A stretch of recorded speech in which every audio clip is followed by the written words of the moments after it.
ಯಪ್ಪ, ದಿನಕ್ಕೆ ಇಲ್ಲಿ 70ರಿಂದ 80 ಕೆಜಿ ರೈಸ್ ಖಾಲಿ ಆಗುತ್ತಂತೆ.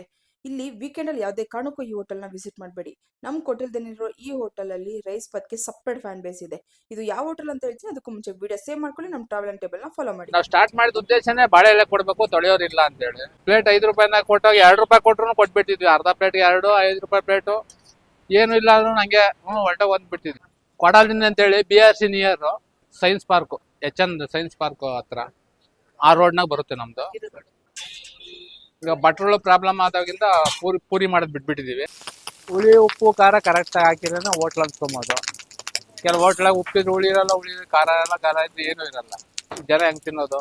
ನಮ್ಗೆ ಇಡ್ಲಿ ರೈಸು ದೋಸೆ ಹಾಕಿರೋ ಒಂದು 70-80 ರುದ್ರಾಮ ಹೋಟ್ಲು ನಮ್ಮ ಹೋಟ್ಲು ಸ್ಟಾರ್ಟ್ ಆಗಿ 20 ವರ್ಷ ಆಯ್ತು.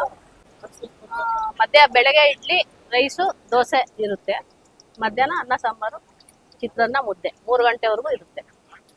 1998 ಈ ಹೋಟೆಲ್ ನೇಮ್ ಇಲ್ಲದೆ ಸ್ಟಾರ್ಟ್ ಆಗಿ ಇವಾಗ ರುದ್ರಮ ಹೋಟ್ಲ್ ಅಂತಾನೆ ಫೇಮಸ್ ಆಗಿದೆ.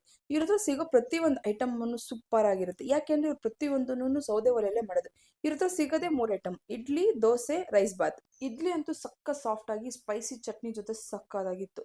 ದೋಸೆ ಅಂತೂ ಆ ಒಲೆ ಮೇಲೆ ಬೆಂದಿರೋದ್ರಿಂದ ಪಲ್ಯ ಜೊತೆ ಬೆಸ್ಟ್ ಕಾಂಬಿನೇಷನ್. ರೈಸಿಗೆ ಹೆವಿ ಮಸಾಲೆ ಇರಲಿಲ್ಲ, ಬಟ್ ಟೇಸ್ಟ್ ಅಂತೂ ಸಕ್ಕದಾಗಿತ್ತು. ನೀವೇನಾದ್ರೂ ಕೊಟಲ್ ದಿನ ಕಡೆ ಹೋದ್ರೆ ಅಥವಾ HN ನರಸಿಂಹ ಸೈನ್ಸ್ ಇನ್ಸ್ಟಿಟ್ಯೂಟ್ ಕಡೆ ಹೋದ್ರೆ ಈ ಹೋಟೆಲ್ನ ಮಿಸ್ ಮಾಡದೆ ವಿಸಿಟ್ ಮಾಡಿ.